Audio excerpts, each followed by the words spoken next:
بسم اللہ الرحمن الرحیم، السلام علیکم، میں ہوں حمزہ اشرف۔ شامل کرتے ہیں ہیڈ لائنز۔ رات دن کوششوں کے بعد پاکستان کوسٹ گارڈ کی کامیاب کارروائی۔ تفصیلات کے مطابق بلوچستان کے علاقے پسنی سے تنگ باز پہاڑی علاقوں کے درمیان چھپائی گئی 143 کلو ہائی کوالٹی کی کرسٹل برآمد، ساتھ ہی 600 سے اوپر اعلیٰ کوالٹی کی ہیروئن بھی برآمد کی گئی، جس کی انٹرنیشنل مارکیٹ میں قیمت 120 ارب روپے ہے۔ منشیات کو سمندر کے راستے سے ساؤتھ افریقہ اسمگل کیا جانا تھا۔ روپیہ تگڑا اور مارکیٹ اوپر آ رہی ہے، برآمدات میں اضافہ ہو رہا ہے۔ گزشتہ 4 ماہ میں قرضوں میں کوئی اضافہ نہیں ہوا، مشکل وقت سے نکل کر ملک درست سم میں چل پڑا۔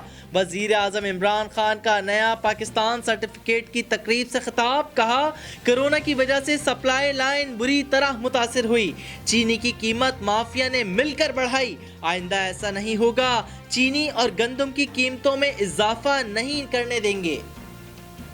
گلگت بلتستان میں انتخابی محاذ گرم، بڑے مارکے میں صرف 2 دن باقی، صوبے بھر میں گہما گہمی عروج پر، بازار گلیاں میدانوں میں مختلف پارٹیوں کے پرچموں کی بہار، شہر شہر ضلع ضلع جلسے، عوامی ریلیاں، پارٹی قائدین کے خطاب، عوام بھی اپنی مرضی کی حکومت چننے کو بیقرار۔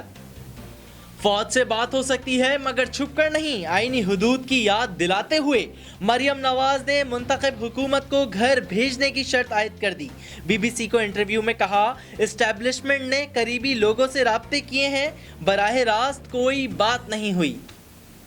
پاکستان میں کورونا کی دوسری لہر، ایک دن میں سب سے زیادہ 34 اموات ہوئیں، 1800 نئے کیسز رپورٹ ہوئے۔ حکومت کے اقدام، سخت ایس او پیز پر عمل کا شور، لیکن عوام کا صرف بے احتیاطی پر زور۔ فی الوقت اتنا ہی۔ مزید خبروں اور اپڈیٹس کے لیے وزٹ کریں ہماری ویب سائٹ csnlive.tv۔ اس کے علاوہ آپ ہمیں فیس بک اور ٹویٹر پر بھی جوائن کر سکتے ہیں۔ دیکھتے رہیے CSN۔